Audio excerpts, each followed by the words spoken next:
This is TWiT. Be interesting to see what Google does.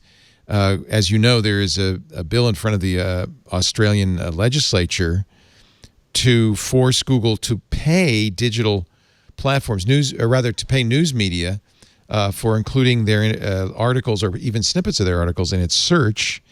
In response, on Friday, Google's Australian managing director, Mel Silva, testified in front of a Senate committee that this proposed code was not only untenable, but she said if it goes through, it would give us no real choice but to stop making Google search available in Australia. That's the nuclear. Angry. That's the nuclear option. Nice search engine you got there. It'd be a shame if something happened to it. You know, it's really funny because you kind of mentioned it. At the same time, I think the same day, in France, we've had a law that was forcing Google to give money to the press, essentially. That's right. Publications, online publications, for the news service that they have, for Google News. Yeah. And of course, Google has been saying, listen, we can't pay you for sending traffic to you. And on the same day or the next day after the Australian thing, Google announced that they had come to an agreement to send money to the French press. And that was a little bit of a surprise because they had always, of course, stated that they couldn't do that and that they wouldn't. And we've had, spats in Spain and Germany where Google actually shut off the Google News service. Of course, they didn't shut off the entire search engine. But the thing that's really interesting and that I'm not sure many people have looked deep enough into to understand is that we don't know to what extent this is the case, but they have included in that flow of money to the publications, they have included traffic. We don't know how it's calculated exactly, but traffic is considered as a dollar or euro amount. So it's kind of going back. There might be more actual cash in that deal that they're going to funnel through to the publications, but traffic is also taken into account, which is interesting because, of course, the big argument has been we shouldn't be paying you. We're sending you traffic, and you're making money on that. But they do have a deal apparently with the biggest major publications in the country now.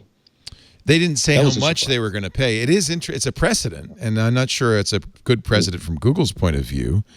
I mean, Australia seems to be asking for an awful lot more, I think, than what we've seen countries asking for in the past. I mean, I read one story that suggested that something like 10% of the local, the regional revenue, so the money that Google's making in Australia essentially should be passed directly to news organizations, right, which is something about $300 million or something.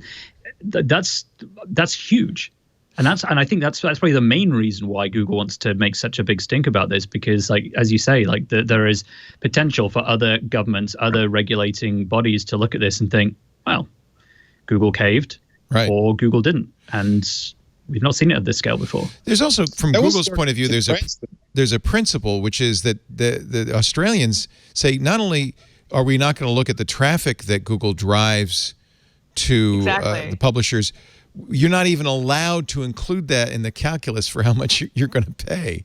And I think that probably pissed off Google in a way that maybe it didn't in France, where they clearly are considering traffic as being part of the equation. Yeah. The conversation didn't start at that point. No, but they got them to give in.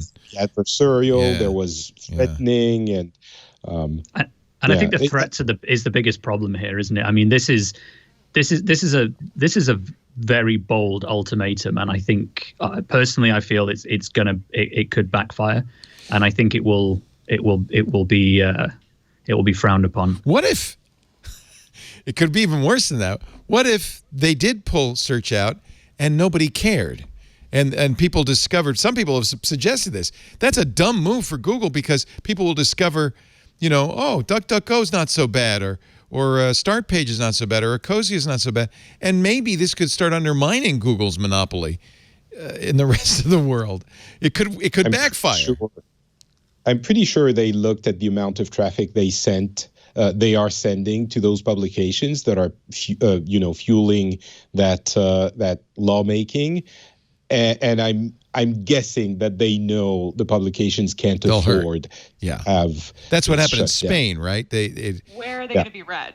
Like, it's where are they going to be read? People look at the news on their Facebook feed, or they Google it, right? I mean, like, you might surface some of this. You might see sort of a weird dynamic where the rules of Bing are suddenly really important, and everyone is optimized for Google. Optimize right? Bing. You have to optimize for Bing suddenly, and maybe that's what happens. But I think that the intervening period between Google pulling out and that adjustment would be detrimental for the Sydney Herald. I'm sort of curious how the publications really feel about this and the people who work there. Well, that's why it's the nuclear option.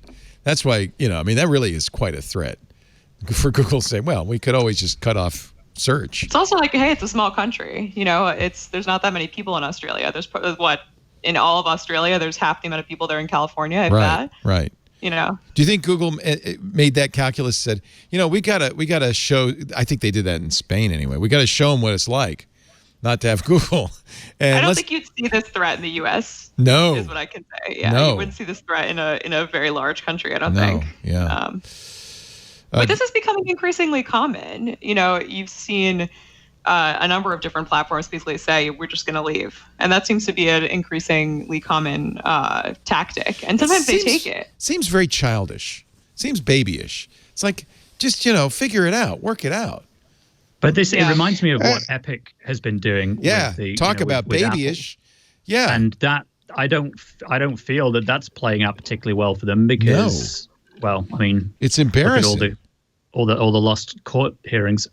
So it's not a great way of doing it. But we, on a smaller level, we've seen it done on with smaller retailers, even in Europe, as a response to Brexit. Like, there are some companies now on continental Europe who won't ship to the UK because it's dealing with tax and customs forms and complaints. It's not worth their effort. They're just saying, we'll send to anywhere in the world except Britain. Do you remember when GDPR first happened and there were a bunch of U.S. news sites that you just couldn't view in Europe at all? They just wouldn't load. Reminds me of that too. All the Trump publications, right? They were you couldn't read those. Some local newspapers that just had old websites that were really buggy and full of tracking too. It was quite a few. The Chicago Tribune, the Daily News, the Dallas Morning News, Newsday. Can you see them now? Did they give up? Good question. Let's find out. I think so. I've never come across one that I couldn't load. But all of these things, it's kind of part of what I was talking about earlier. We're figuring out a lot of things that aren't going to work out on the first try, but ultimately might end up coming to a consensus that I don't want to say benefits everyone, but mostly works.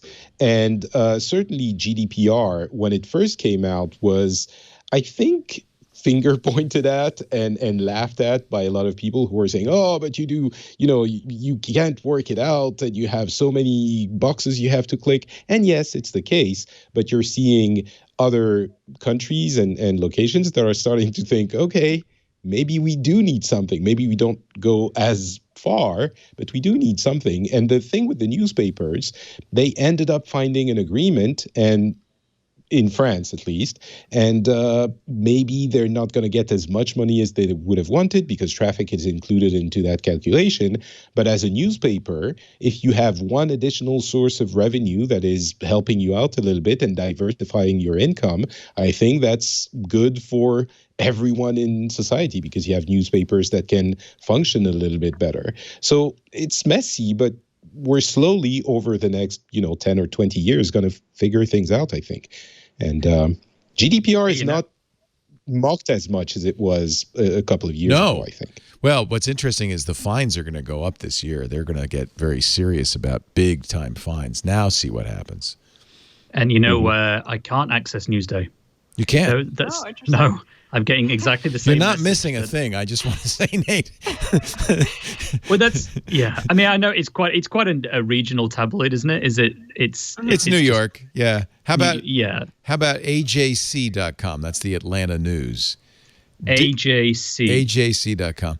Didgeridoo in our chat room, who I'm thinking is probably in Australia. Nope. It's not available. Yeah. I mean, we have VPNs. If you really want to read them, you can. Yeah. You could pretend you're in the U.S. It's probably the expats that are going to be most affected by this, right? That's who wants to read them, yeah. I can still see them both, and I'm in California. And well, of course you can. Well, right, because of the California Privacy Act. Yeah. Yeah, exactly. Like when I came here from New York, actually, I did notice like more requests for my data, more requests for my cookies than I had in New York City for sure. Really? But I guess it doesn't rise to the level of GDPR because I can open both of these websites.